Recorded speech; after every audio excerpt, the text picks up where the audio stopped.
Dalam legenda Nusantara, tidak semua diisi dengan tokoh protagonis. Terdapat juga seorang tokoh antagonis yang namanya terkenal di penjuru negeri di daerah Jawa. Tepatnya pada abad ke-11 di Kerajaan Daha. Dialah Calon Arang, seorang janda yang pernah meneluh seluruh Kerajaan Daha, sehingga wabah menyebar di semua penjuru negeri.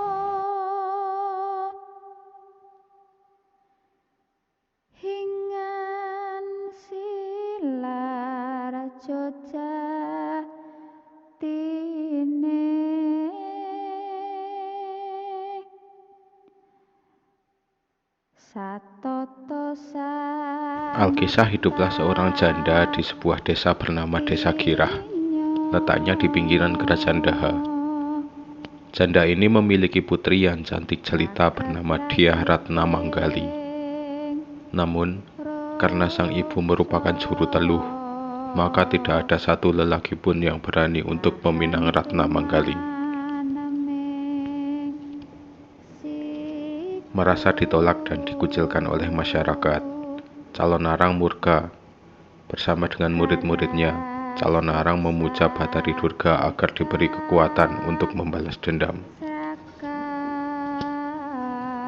Calon Arang pun mendapat kekuatan yang diinginkannya, meski hanya boleh digunakan di daerah pinggiran negeri. Bathari Durga juga mengingatkan agar Calon Arang tidak dikuasai nafsu amarah, karena akan membuat kematian berbalik kepadanya.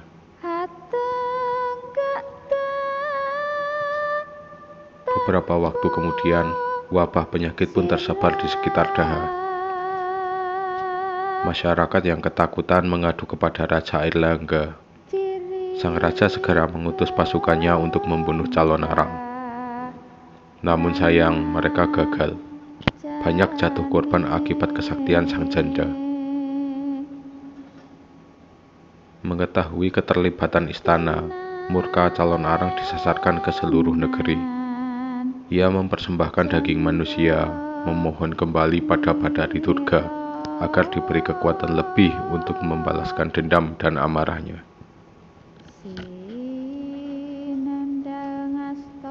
Bathari Durga pun berkenan, maka tak berselang lama menyebarlah wabah ke seluruh penjuru negeri hingga mencapai ibu kota.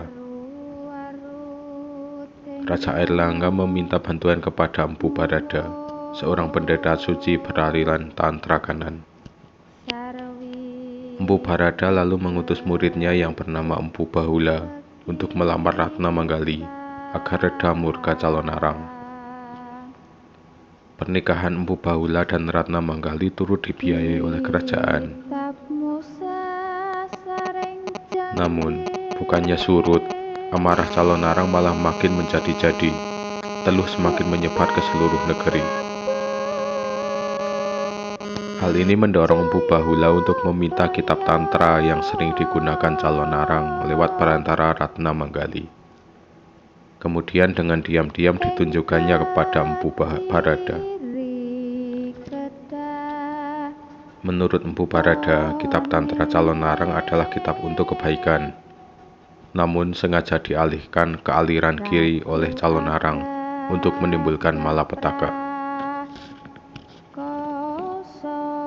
Maka mulailah Empu Barada bertindak dengan mendatangi desa-desa yang terkena wabah. Mayat-mayat yang belum busuk dihidupkan kembali dengan kesaktian beliau, dan keluarga yang ada diberikan ajaran tentang kebaikan.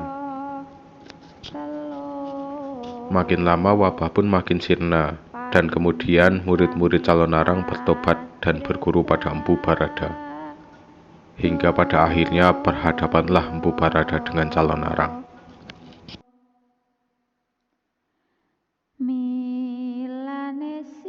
Sebelumnya Bathari Durga sudah memperingatkan Calon Arang bahwa dia akan mati di tangan Empu Barada jika mereka bertemu.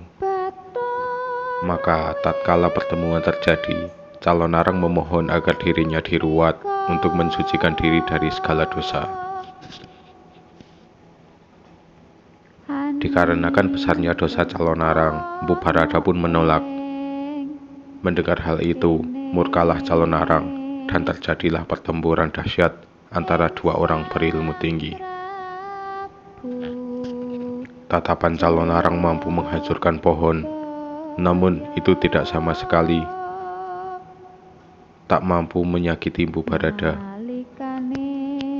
Tak patah arah, dari mata, hidung, dan mulut calon arang keluar bola api yang mampu membakar apapun. Namun dengan kesaktian Mpu Barada, serangan seperti apapun bisa dihindarinya. Lalu di satu kesempatan bersabdalah Mpu Barada, "Hai calon arang, kucabut nyawamu." Maka seketika matilah janda penyebar malapetaka tersebut. Setelah kematian itu, dikisahkan bahwa calon arang dihidupkan kembali oleh Mpu Barada lewat kesaktiannya. Kemudian diajarkannya ajaran tertinggi tantra golongan kanan. Setelah semua diajarkan, matilah kembali calon arang dengan damai. Jadi, sebenarnya permintaan calon arang untuk disucikan sudah terkabul oleh Mpu Barada.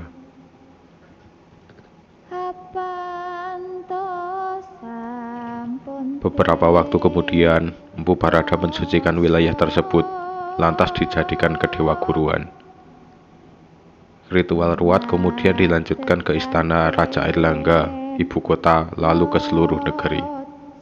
Dengan demikian, Mpu Barada telah membebaskan negeri Daha dari wabah malapetaka yang sempat ditimbulkan oleh sang janda calon arang.